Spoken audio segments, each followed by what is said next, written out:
toda una serie de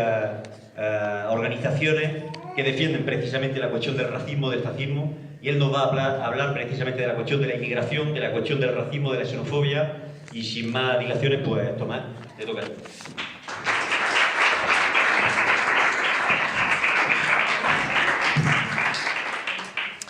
Bueno, en primer lugar quería decir que una candidatura anticapitalista como la nuestra tiene que ser necesariamente internacionalista. Y reformulo un poco el lema, o con la capital, o con el capital o con los trabajadores, venga de donde vengan. Y esto es importante en un momento en el que la clase trabajadora a nivel mundial nunca ha sido tan numerosa. Si comparamos la Revolución Rusa hasta ahora, se ha multiplicado a niveles exponenciales y las resistencias existen, cada vez hay más, y la necesidad que tendríamos los revolucionarios, siendo coherentes, de unificar todas las luchas allí donde se den, para revertir los marcos estatales que existen y que nos dividen en países, en regiones, continentes y por diferentes cuestiones, ¿no? Desde luchas como la del salario mínimo a los $15 en Estados Unidos, donde la gente cada vez se sindica más, aunque parezca raro en la cuna del capitalismo, a las huelgas mineras en Sudáfrica. Hay movilizaciones, hay lucha obrera y el capitalismo tiene un problema, y es que la gente se mueve por sus derechos. Una vez dicho esto, también tenemos que decir que una candidatura como la nuestra tiene que ser necesariamente y decididamente antifascista. Con lo que estamos viendo ahora mismo en el discurso mediático, pero también en nuestros centros de estudio y trabajo, donde la gente ya empieza a soltarse y a decir claramente cuántos inmigrantes vienen o estos vienen a quitarnos el trabajo, tenemos que ser nosotros los primeros en combatir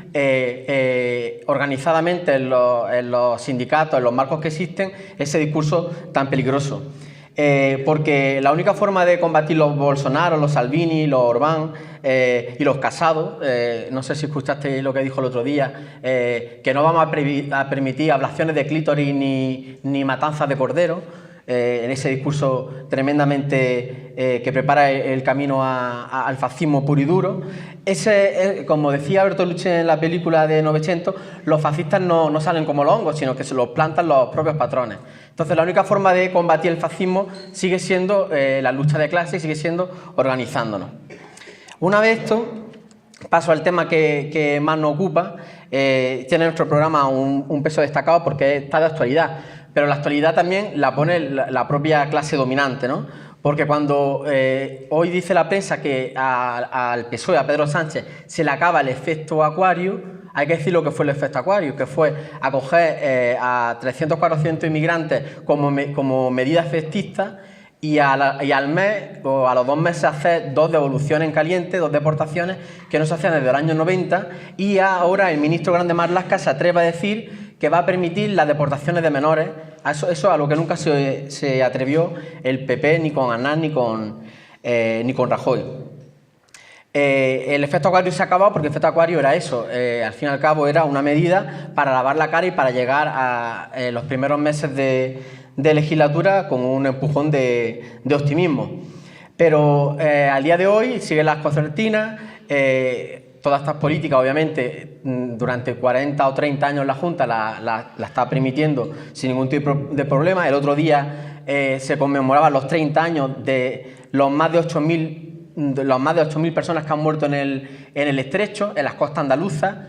30 años de 8.000 muertes de trabajadores africanos que vienen a ganarse la vida y en el que hemos convertido el Mediterráneo en una fosa común hasta ahora y lo que queda por venir, porque el capitalismo provoca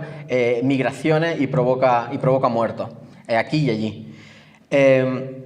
Como decía, con el apoyo entusiasta de la Junta, que no ha combatido estas medidas, ha habido leyes de extranjería que no han cambiado para nada, cada vez se han reforzado más, gobierne el PSOE o gobierne el PP. Las concertinas siguen donde están y la realidad silente de los CIE, donde aquí en Andalucía hemos tenido el caso el que existe plenamente, el de Algeciras, pero también el de Archidona el año pasado, donde pudimos intervenir con el encarcelamiento durante 3 meses de 300 inmigrantes y la muerte, que se fue el ministro Zoido de Rosita, de un inmigrante, por razones que la autopsia no pudieron revelar. También tenemos que decir el CIES de Motril, donde había una resistencia de algunos vecinos frente a ya el veneno racista que salía en los propios habitantes, que decían: no queremos aquí que pongan un CIES, que van a venir negros, y qué imagen vamos a dar aquí en el pueblo de Motril. Y también el de Almería, que también está en previsión. El ministro Grande Marlaska, que tiene ya de por sí un horrendo pasado, y que se lo digan a la izquierda de Berchales, pues está tragando con eso, a pesar de que era el gobierno del cambio, ¿no? Igualmente, esta realidad de la inmigración la tenemos todos los días sobre la mesa. Vienen cifras y cifras y parecen que las cifras son como las económicas del desempleo, que no nos afectan más nada que para echarnos la mano a la cabeza cuando las vemos, pero no vemos que hay vidas detrás. La semana pasada parecía que el récord del desastre había alcanzado su tope, con una embarazada muerta y 40 desaparecidos, de un total de 800 en el mar de Alborán, y hoy mismo se han confirmado que esta semana ya van 570 desaparecidos, aprovechando el estrecho en el mar, ¿no? Frente a esto, pues el discurso incendiario de la derecha, también del gobierno, que parece que con un recambio en el poder y con las mismas políticas ya parece que cambia la realidad. Hay que combatirlo desde todos los frentes, ¿no? Como ya decía. Porque al fin y al cabo, y cuando decimos que los manteros, incluso por parte de los gobiernos del cambio, están siendo reprimidos y que tienen derechos y que ellos no son culpables de la explotación a la que les someten las mafias, y mandamos a la policía, incluso a la policía del cambio, a que lo reprima, estamos señalando cómo hay un racismo institucional del que no se pueden evadir incluso los gobiernos que se dicen de izquierda. Hace un año también murió un mantero en Lavapiés, bajo el gobierno de Carmena, y no ha quedado en nada ni la investigación policial ni la investigación que pidieron los propios manteros organizados, tanto en Madrid como en Barcelona, para que se les deje y no se les criminalice, ¿no?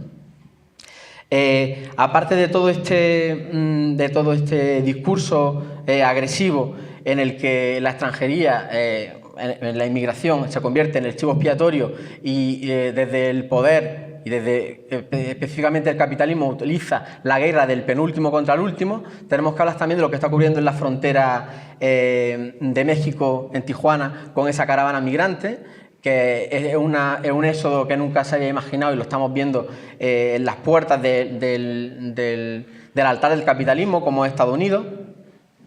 ¿Y por qué se produce la inmigración? Siempre nos quedamos con la imagen fija de la inmigración, pero no vemos cuáles son las causas. Tenemos en marcha una guerra como la de Yemen, en la que ya los medios no pueden sacar más imágenes por lo escalofriante que es. Siguen las masacres en Libia con mercados de esclavos. En Siria, pues prácticamente lo mismo, no podemos hablar ya de más datos porque se nos escapan los ceros de muertos, donde nuestros propios gobiernos, con la OTAN, que volvemos a decir, aunque no esté a la moda, porque incluso la izquierda parlamentaria ya ni siquiera lo reivindica, decimos alto y claro que no queremos la OTAN en el Estado español, no la queremos en nuestras costas, las bases de Rota, Morón y de Viator. Son escenarios, son plataformas de matanzas sistemáticas. Y cuando hablo de matanzas hay que hablar de la industria de guerra y del empleo de guerra. Hace poco también vimos que le estallaba el debate a la ministra Robles y a Borrell porque la especificaba como unas bombas de precisión milimétrica perfectas que daban en el objetivo, y Margarita Robles decía que las ventas estaban ya pactadas con el gobierno del PP, que ellas no podían hacer nada, que si no era quedar mal frente a la dictadura saudita, que ya hemos visto lo que ha hecho en la embajada turca. Bueno, frente a eso, uno se esperaba que la izquierda pudiera claramente decir: paramos la industria de guerra y decimos no a que tengamos que elegir entre las vidas de yemeníes, en concreto 15.000 yemeníes, que son los que se verían afectados tanto por las bombas como por las corbetas de guerra que se construyen en Andalucía, o los 6.000 empleos en la bahía. Pues